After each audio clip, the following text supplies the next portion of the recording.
ជំរាបសួរពុកម៉ែបងប្អូនទាំងអស់ដែលតែងតែតាមដានតាមបណ្ដាញសង្គម YouTube ជាពិសេសនោះគឺនៅក្នុង Channel របស់ខ្ញុំបាទដែលមានឈ្មោះថា Inside Cambodia ថ្ងៃនេះគឺខ្ញុំមានពេលវេលាគ្រប់គ្រាន់ក្នុងការនឹងថតឬក៏និយាយអំពីរឿងរ៉ាវដែលតាក់ទងនឹងព្រះបរមរាជវាំងបុរាណដែលមាននៅក្នុងបរិវេណទីក្រុងអង្គរធំដែលរាជវាំងមួយនេះបើយើងនិយាយទៅគឺមានអាយុកាលជាង 1000 ឆ្នាំមកហើយបើសិនជាយើងរាប់ចាប់ពីរាជរបស់ព្រះបាទយសោវរ្ម័នទី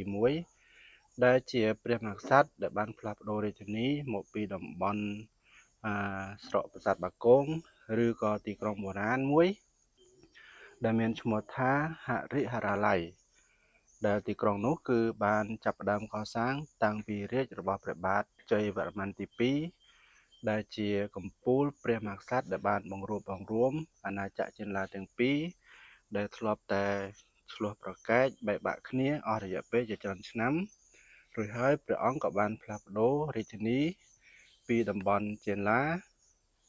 មកកាន់ខេត្តសៀមរាបប៉ុន្តែនៅពេលដែលព្រះអង្គបានយាងមកដល់ខេត្តសៀមរាបគឺមិនមានបោះទីតាំងឬក៏កសាងរាជធានីមួយជាអចិន្ត្រៃយ៍ជារៀងរហូតនោះទេគឺថារាជធានីរបស់ព្រះអង្គមានការផ្លាស់ប្ដូរជាញឹកញាប់ជាបន្តបន្ទាប់ទៅតាមស្ថានភាពជាក់ស្ដែងនៃការរស់នៅនាសម័យនោះជាពិសេសនោះគឺមានរាជធានីមួយដែលមានឈ្មោះថាដែលតាមការសិក្សាស្រាវជ្រាវរបស់អ្នកប្រាជ្ញឬក៏អ្នកបរាណវិទូមួយចំនួនយល់ថាទីក្រុងអមរិន្ទ្រពុរៈគឺស្ថិតនៅបរិវេណប្រាសាទអកយំដែលនៅលើទំនប់បារាយណ៍ខាងលិចឬក៏បារាយណ៍ទឹកថ្លាសប្តាហ៍ថ្ងៃប៉ុន្តែសូមបញ្ជាក់ថាទីក្រុងនោះនៅពេលដែលព្រះអង្គកសាងគឺបារាយណ៍ខាងលិចឬក៏បារាយណ៍ទឹកថ្លានោះគឺមិនទាន់បានជីកឬក៏មិនទាន់បានស្ថាបនានៅឡើយទេដោយសារតែបារាយណ៍នេះទើបតែកសាងឡើងនៅក្នុងរាជរបស់ព្រះបាទសូរ្យវរ្ម័នទី1ហើយនឹងព្រះរាជបុត្ររបស់ព្រះអង្គគឺព្រះបាទឧទ័យទិត្យវរ្ម័នទី2ចន្លោះពីគ្រិស្តសករាជ1002រហូតដល់1066នេះគឺយើងសរុបរាជការរបស់ស្ដេចទាំងពីរអង្គនេះអញ្ចឹងហើយមានន័យថាព្រះបាទជ័យវរ្ម័នទី2បានស្នាក់នៅទីក្រុងអមរិន្ទ្រពុរៈឬក៏តំបន់ប្រាសាទអកយំនោះគឺប្រមាណជា200ឆ្នាំមុន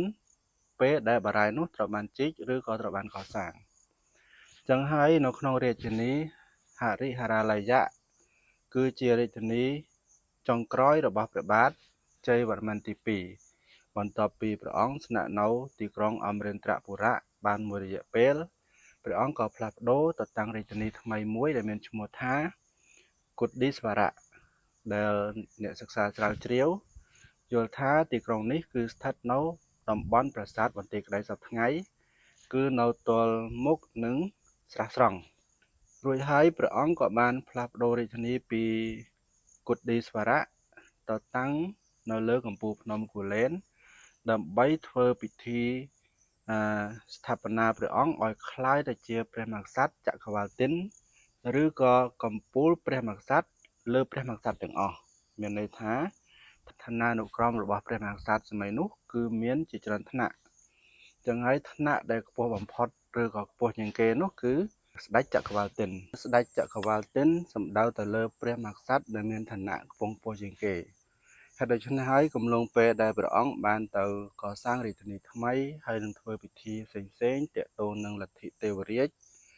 ហើយនឹងការកសាងប្រាសាទជាច្រើននៅលើកំពូលភ្នំការកសាងរាជធានីហើយនឹងការឆ្លាក់នៅចម្លាក់សិវលិង្គហើយនឹងឋានយោនីនៅតាម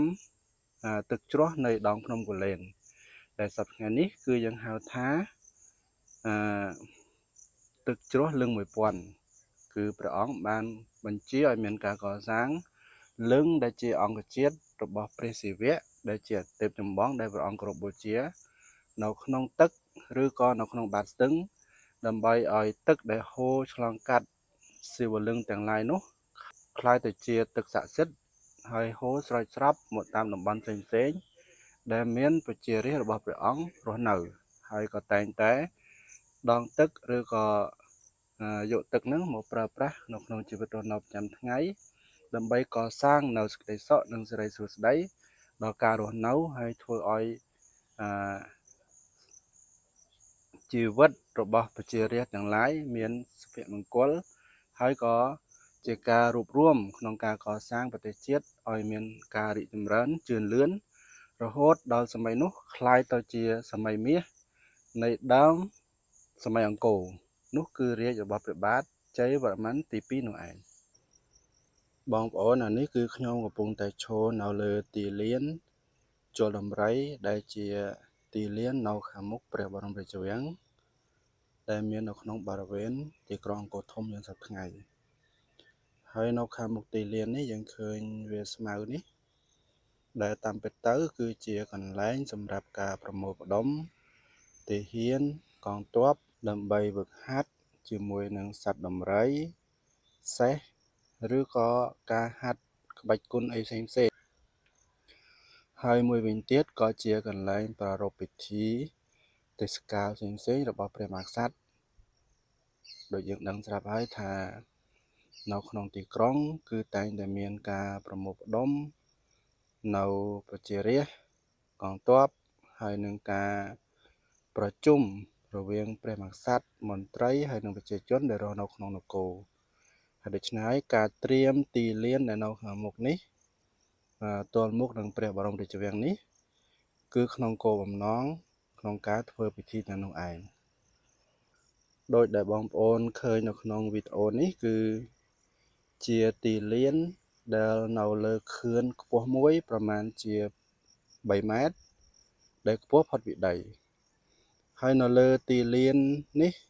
ត្រង់ដែលយើងឃើញមានជនជាតិបរទេសកំពុងតែដើរតម្រង់មកខ្ញុំបាទហ្នឹង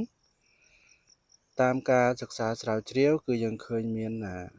កន្លែងសម្រាប់គេធ្វើជាសសរឈើឡើងទៅលើហើយនឹងមានការប្រក់ដំបូលដែលដំបូលនោះអាចធ្វើអំពីស្លាក់ឬក៏ធ្វើអំពីក្បឿងឬក៏ដីដុតអីនឹងឯងអញ្ចឹងហើយនៅពេលដែលមានពិធីជួបជុំកងទ័ពឬក៏ពិធីសាសនាឬក៏ការជំនុំអីផ្សេងៗគឺពួកមន្ត្រីឬក៏ព្រាហ្មណ៍ឬក៏អ្នកដែលមានឋានៈខ្ពង់ខ្ពស់គឺគេអង្គុយនៅលើវេទិកាលើទីលាននេះឯងរួចហើយគេនឹងតូតឬក៏សម្លឹងឬក៏មើលទៅលើការជួបជុំដែលនៅខាងក្រោមណានៅខាងក្រោមគឺត្រង់វាស្មៅនេះហើយ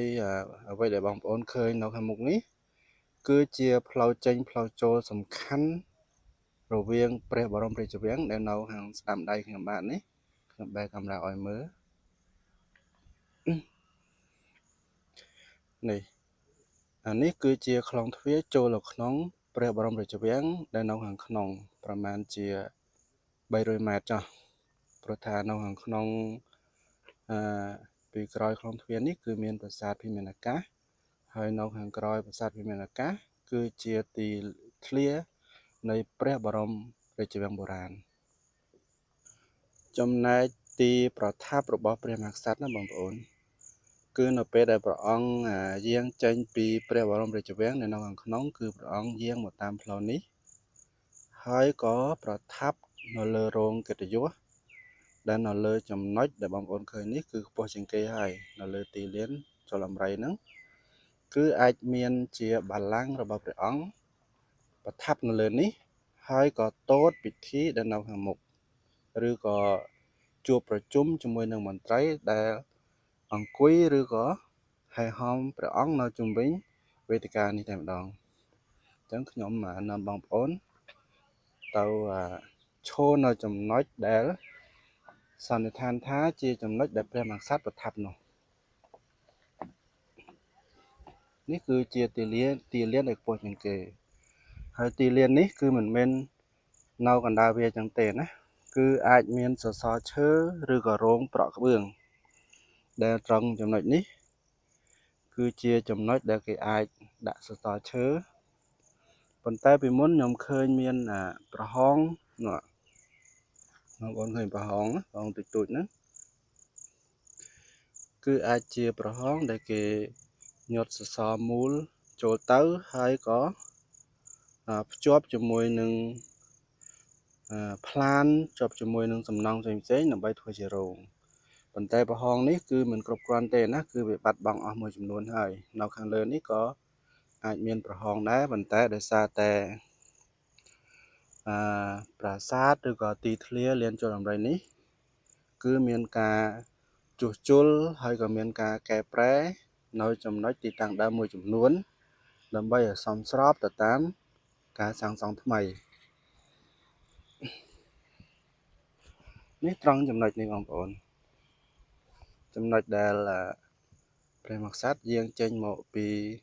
ព្រះបរមរាជវាំងតាមទ្វារនេះដែលទ្វារនេះគេហៅថាទ្វារជ័យដែលជាប់នឹងកំផែងព័ទ្ធជុំវិញព្រះបរមរាជវាំងបងប្អូនឃើញកំផែងនៅខាងក្នុងនោះអានេះគឺជាកំផែងឬក៏កំពែងព័ទ្ធជុំវិញព្រះបរមរាជវាំងបានន័យថាគឺជាកន្លែងដែលត្រូវបានហាមឃាត់ក្រៅពីមន្ត្រីរាជការឬក៏អ្នកមុខអ្នកការដែលមានមុខងារឬក៏តំណែងដែលត្រូវជួបព្រះមហាក្សត្រផ្ទាល់នោះទើបអាចចូលបានសម្រាប់ប្រជារាស្ត្រទូទៅគឺតាមខ្ញុំស្មានប្រហែលជាអាចចូលបានតែតាមទីធ្លាដែលនៅខាងមុខនេះទេអាចជាផ្សារឬក៏កន្លែងធ្វើកិច្ចការផ្សេងៗរបស់ប្រជារាស្ត្រទូទៅណានេះគឺជាចំណុចកណ្ដាលខ្ញុំនឹងចូលនៅចំណុចកណ្ដាលឲ្យចំនឹងខ្លងទ្វាររបស់ព្រះបរមរាជវាំងនេះរួចហើយទីតាំងដែលខ្ញុំកំពុងតែឈរនេះគឺអាចជាទីតាំងដែលព្រះមហាក្សត្រធ្លាប់មកគង់ប្រថាប់នៅចំណុចនេះហើយក៏តូតនៅអ្វីៗផ្សេងៗដែលគេប្រារព្ធនៅខាងមុខទីធ្លានេះតែម្ដងណាចឹងបងប្អូនអាចស្រមៃមើលក៏បាន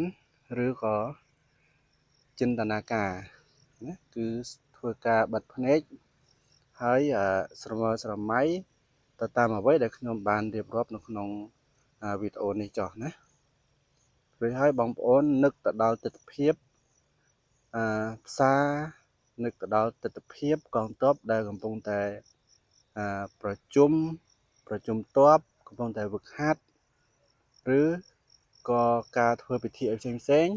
ដូចជាពិធីបុណ្យចូលឆ្នាំជុំបិណ្ឌអីហ្នឹងអានេះខ្ញុំឧទាហរណ៍ទេហើយពិធីបួងសួងណាគឺសម័យមុនមិនអត់ទេគឺពិធីបួងសួង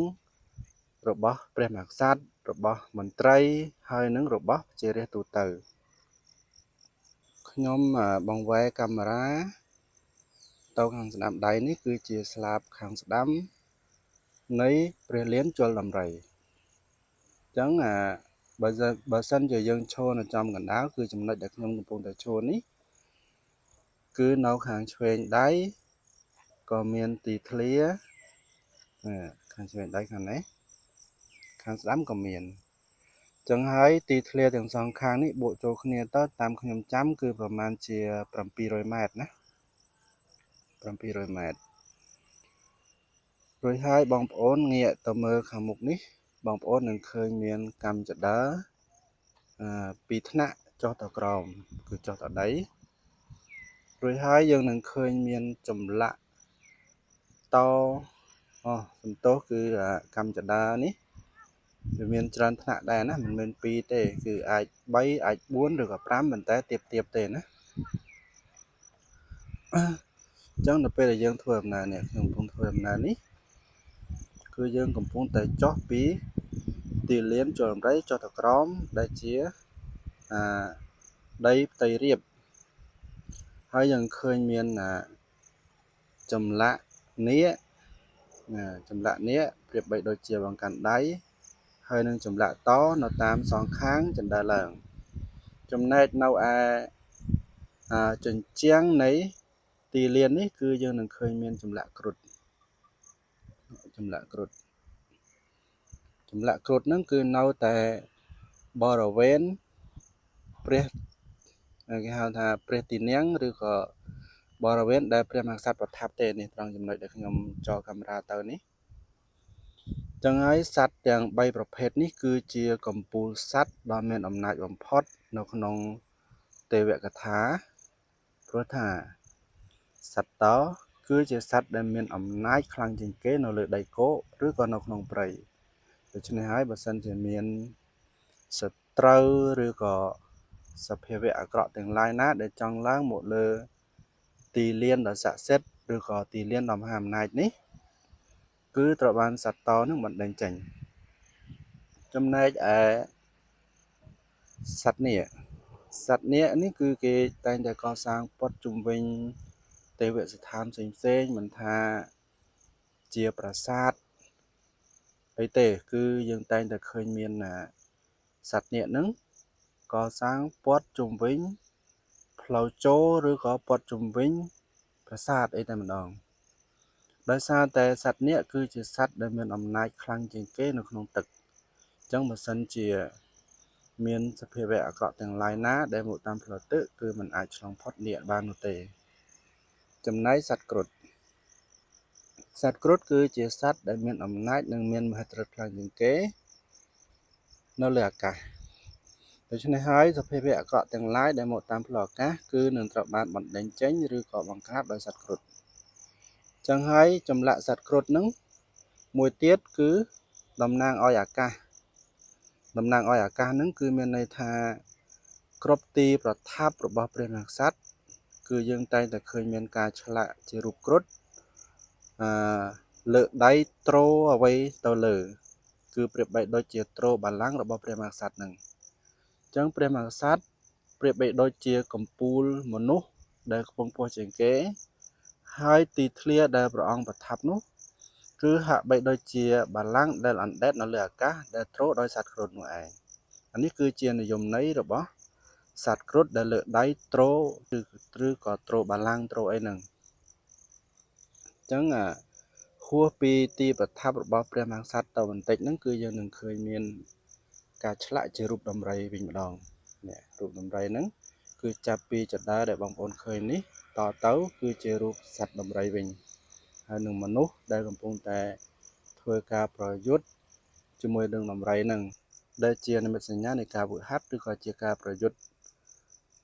យុទ្ធសាស្ត្រអីផ្សេងៗណាព្រោះថាសម័យមុនដំរីនេះគឺប្រៀបបានបីដូចជារថក្រោះឬក៏យានជំនិះដ៏សំខាន់ក្នុងការធ្វើសង្គ្រាម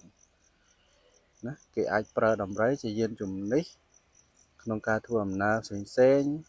ហើយក៏អាចប្រើដំរីក្នុងការប្រយុទ្ធជាមួយនឹងសត្រូវឈ្លានពានបានផ្សេងផងដែរដូច្នេះហើយដំរីគឺត្រូវបានបញ្ជាដោយមនុស្សដែលមានជំនាញច្បាស់លាស់ទើបអាចបញ្ជាដំរីនឹងធ្វើកិច្ចការផ្សេងបានជំនួសមនុស្សហើយដំរីគឺជាសត្វដែលមានកម្លាំងខ្លាំងក្លាបើយើងប្រៀបធៀបនឹងសម័យបច្ចុប្បន្ននេះគឺប្រៀបបីដូចជារថក្រោះឬក៏រថពាសដែកចឹងណាមានដំរីគឺមានប្រៀបត្រង់ហ្នឹងឥឡូវនេះខ្ញុំកំពុងតែឈរនៅស្លាបឬក៏វេទិកាខាងត្បូងនៃព្រះលានជលដំរីហើយខ្ញុំកំពុងតែបែរកាមេរ៉ាទៅខាងមុខទីលាននឹងម្ដងទៀតបងប្អូននឹងឃើញសំណង់ថ្មបាយក្រៀមស្រួចខ្ពស់ហ្នឹងគឺជាប្រាសាទសួរព្រ័ត្រណាហើយអ្នកខ្លះទៀតគេហៅថាប្រាសាទនាង12ដោយសារតែវាមានចំនួន12ប្រាង្គហើយក៏គេជឿតាក់ទងទៅនឹងរឿងរ៉ាវរបស់នាង12ដែលជារឿងព្រេងនិទានរបស់ខ្មែរដែលមានឈ្មោះថារថសេននាងកង្រីហ្នឹងដោយសារតែនៅក្នុងរឿងហ្នឹងគឺមានតួអង្គសំខាន់គឺជាក្មេងកំព្រាចំនួន12នាក់ដែលត្រូវបានពួកយក្សហ្នឹងចាប់យកទៅឃុំ